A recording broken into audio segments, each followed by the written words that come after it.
Ça te donne quelques idées? Oui, merci, oui. Oui. D'accord, super. J'avais juste une petite question. Oui. Est-ce que c'est pas le petit soi ou le petit moi qui souffre? Ça ne peut être que lui. Ça peut être que oui. Oui, mais absolument, Nadir. J'espère que tu as toujours un petit soi. Ne me déçois pas, s'il te plaît. Tu as toujours un petit soi. Mais oui, comme moi. Moi, j'ai un petit soi. Moi, je ne veux Oui, pas me trouver avec les gens qui n'ont plus de petit soi. À quoi ça oui, sert?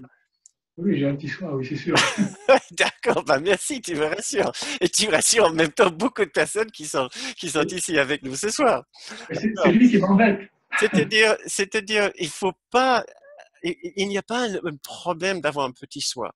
Et j'ai entendu aussi, j'entends des fois des étudiants d'un cours miracle dire que le petit soi est mauvais. Il faut se débarrasser du petit soi. Il faut pas avoir un petit soi. J'ai plus de petit soi. Mais non, non. Le but, c'est de ne pas rendre important le petit soi. Mais de ne pas, il va pas s'effacer juste comme ça. Et le fait de vouloir effacer le petit soi, quelque part, est une façon de porter un jugement sur le petit soi. Il n'y a aucun problème avec le petit soi. Le petit soi existe uniquement parce que nous avons entretenu une idée folle et lubie que c'est possible de nous séparer de l'unité parfaite. C'est tout. À cet instant-là, qui est une idée absolument ridicule, nous avons eu l'impression de naître en dehors de l'unité parfaite. C'est ceci.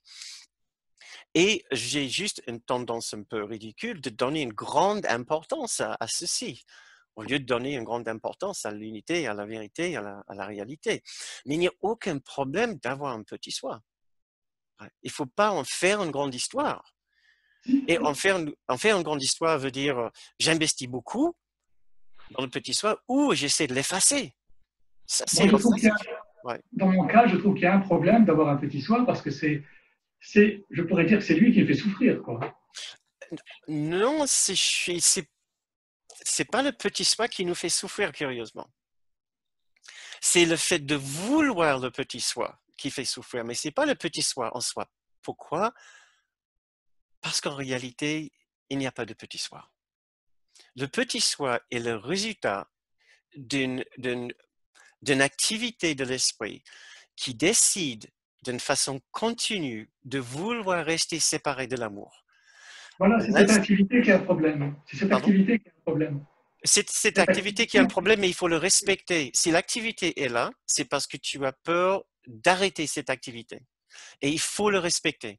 Plus tu arrives à respecter cette partie de toi qui continue à vouloir se séparer de l'unité et de la perfection, plus tu vas t'aligner avec l'amour et plus tu vas ralentir l'intensité, tu vas atténuer l'intensité de cette expérience de séparation. Mais le petit soi n'est pas un problème, c'est le fait de vouloir un petit soi qui nous rend malheureux. Mais on est attaché à ce malheur, on est accro à ce malheur pour l'instant, parce que nous pensons que ce petit soi nous protège de l'amour, nous protège de quelque chose dont nous avons encore plus peur que du petit soi. Donc il faut respecter, c'est-à-dire ce genre de respect, c'est d'avoir de la compassion. Et ce genre de respect est dépourvu de jugement. oui. Nous devons nous dire, aide-moi aussi à ne pas juger mon petit soi et ne pas me juger pour le fait que je continue à avoir peur de ma réalité. Non, non, je ne le juge pas non plus. Non, j'ai vraiment beaucoup de compassion pour le petit soi, Mm. même s'il me Écoute, fait souffrir. d'accord. OK. On en reparlera à un autre moment. Merci beaucoup. Merci, Nadia.